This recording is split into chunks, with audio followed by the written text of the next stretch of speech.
Welcome back with tier number two. These are the middle squads. Squads that I can't guarantee are going to be in the playoffs, but anything can happen. I can see them in the playoffs and losing to me in the first round, or sitting at home wishing they drafted better, took the trade, complaining about, well, people scored way too many points against me. It was just unlucky. I'm a lot better than that. My team is better than yours. You just got lucky. That's about it. I mean, I can't believe I didn't win. I made all the right moves. I had Chris Johnson. I just don't know. I was the best team in the league. Okay. Alright, I'm done with that voice. Tier number 2. First team is actually a newcomer to the league. It's Mike, sorry.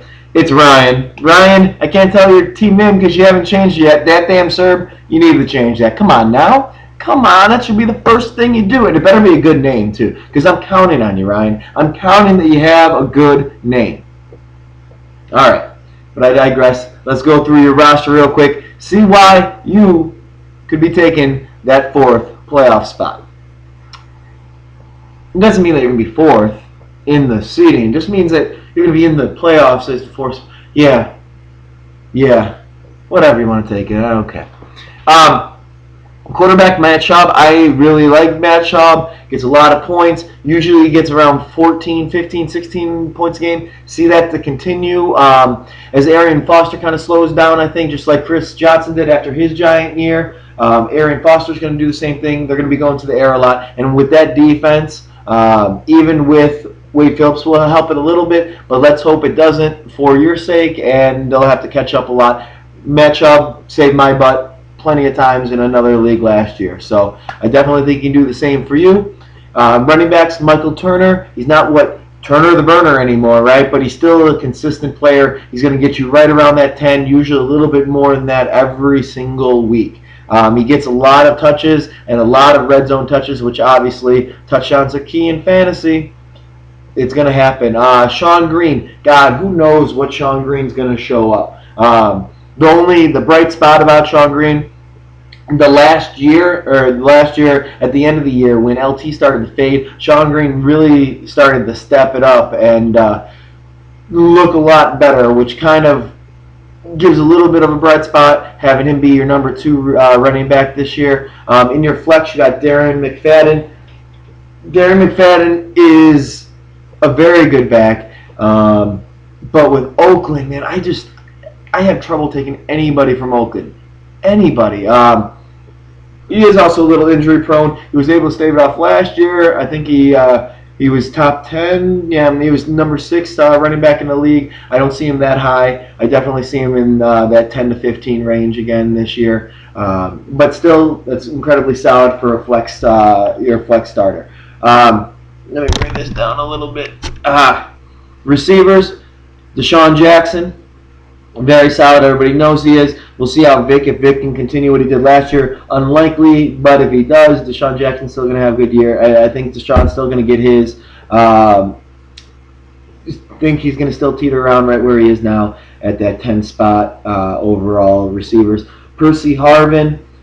I definitely think this might be a breakout year for Percy Harvin, especially if he can get his migraines under control. He was still a top 20 receiver last year, and he did miss a few games, and he missed a lot of time in games that he played. So definitely see him breaking out. And at tight end, you could just call him another receiver, is Antonio Gates. This is the key. You stole him away from me, you bastard. But Antonio Gates can give you 10, 20. I mean, he can win a game for you. He can win a matchup for you, and for a tight end to do that, it's just amazing. Congrats on Antonio Gates taking 1 spot before me. I hate you. Bench is actually pretty solid. You got the Jets D. I don't know why you have such 2 good defenses. You picked defense a little early, but it's okay. I'm controlled. Roethlisberger, Jets D, Mike Thomas, Reggie Bush, Ben Tate, Willis McGahee, Jerome Harrison. Honestly, I like only the Jets and Roethlisberger on your bench. I would trade away the Jets. A lot of people are stupid and will trade a good player for a defensive guy. But let's keep that between me and you. Okay? Hint, Teddy Ballgame. Go after the Asian kid.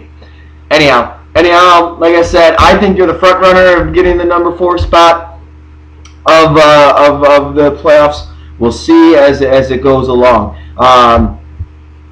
My second top middle tier team, sorry, he's never going to be a top tier team, is actually a big surprise. I've kept him in the lower. I've actually made my own bracket for him. I think Asian Sensation actually had an incredibly good draft this year. Look at his team, and you can see it can really pan out, shake out really, really well for Ted.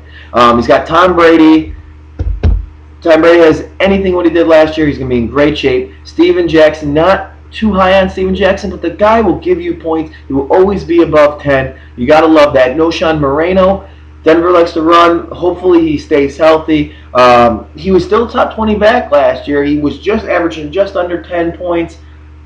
I like No Sean Moreno. I'm not crazy about him, but he is solid enough to bring you into a playoffs. Hence why you're in the middle tier.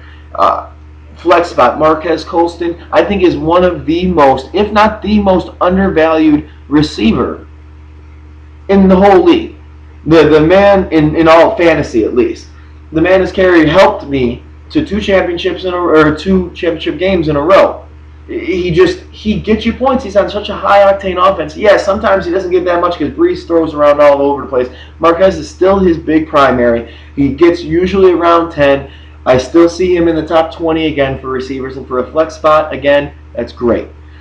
Vincent Jackson, VJ, big year this year. He's going to come out. He's happy with his contract. He's going to be playing all 16 games. He's going to be in the top 5 receivers this year. Vincent Jackson, top 5 receivers. Great pickup for ball game.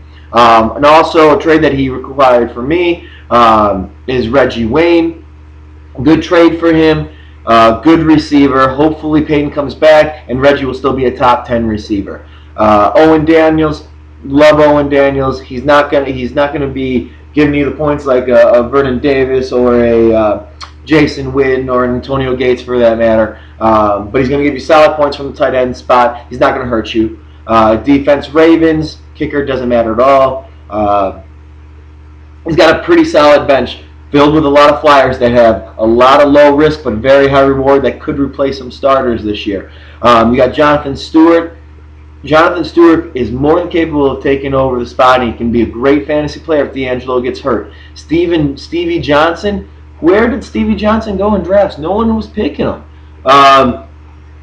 Next, you have Braylon Edwards from San Francisco. If Alex Smith could please give him the ball and get him the ball. He does look good in preseason. Seemed like a little bit of a connection. We'll see how that works out. Jacoby Ford from Oakland. That burner, if their quarterback stays healthy the whole year, Jacoby Ford could have a really good year. He's a speedster, so he's definitely going to be someone maybe in a spot start that will give you that 20 points, but then the next day give you 2.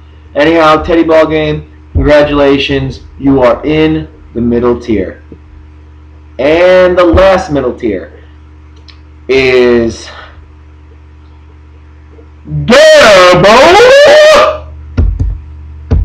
Gabo, middle tier. I know you're not happy with that. I know you think you're a high tier. But let's be honest. Chris Johnson, who knows when he's going to start? I don't. And without being able to play all this time, with all the Achilles injuries, hamstring injuries, is he going to be ready? And he's not going to just start, pump it out. The guy, if he plays all year, I still think he's the top 10 back. I actually think he's going to be around like 6 or 7. I know I was like, Chris Johnson is this. He's awesome. I still think he's going to be 6 or 7. But with the holdout, it can really, really hurt you. Next, MJD, Maurice Jones-Drew. I personally wouldn't have kept him. You did. I would have tried to trade him away, try to get someone else better who maybe someone didn't know that about his knee and was stupid and would take it from you. I'm sure there was someone out there. You didn't really probably fish it. I don't know. Maurice Jones-Drew, he says that he's okay. We'll see. I don't see him as a top 10 back this year. He definitely can be, but I think injury is going to hamper him again. LaShawn McCoy, top 10 back. Love LaShawn McCoy. He's a mini Westbrook. He's really grown into his own. He's going to have a really great year this year. Receivers, Roddy White.